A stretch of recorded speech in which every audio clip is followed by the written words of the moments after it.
We're going to be looking at questions where we have a triangle inscribed in a semicircle. That means the bottom of the triangle is a diameter.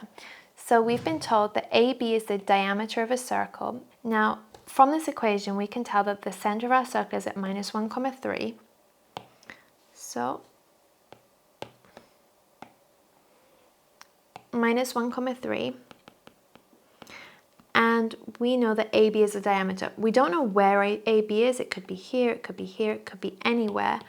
But for the sake of just being able to visualize it, I'm going to put it here. So that's A, that's B, and the important thing is a diameter runs through the middle. We're told that C is the third point on the circle here. So we can now join them up to make a triangle. And we know from the previous proof that there has to be a 90-degree angle here. We've been told that ACB forms a triangle and that BC is the square root of 55. Now, we know that this length here needs to be twice the radius. And from our equation of the circle, we can see the radius needs to be 4. So this length here must be 4, and another 4 must be 8. So to find the length, oh, there's a typo there. To find the length from A to C, what we need to do is we need to use Pythagoras' theorem. So we need to say h squared. Now in this case, this will be the h because it's opposite the 90, right? So h squared would be a squared plus b squared.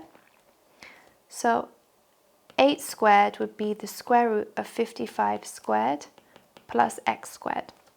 This would be 64. This would be 55. So that would mean that x squared would need to be 9 and x would be 3. And that question's finished. Let's do question 2. A different circle has a diameter with endpoints minus 4, 2 and minus 9, p. It has a third point on the circle minus 6, 5. So we know that the 2 points, if we have the 2 endpoints of the diameter and the third point here. Now, I'm not going to draw the full circle, but for example, if these are the 2 endpoints of the diameter, which are minus 9, p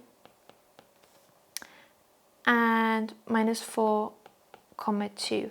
Now, it might be slightly tilted. This might be a slightly simplified version. Minus 6, 5. Because we don't know what p is, right? So we've got minus 9, minus 6, minus 4. So our x-axis is lining up and 5 is above 2.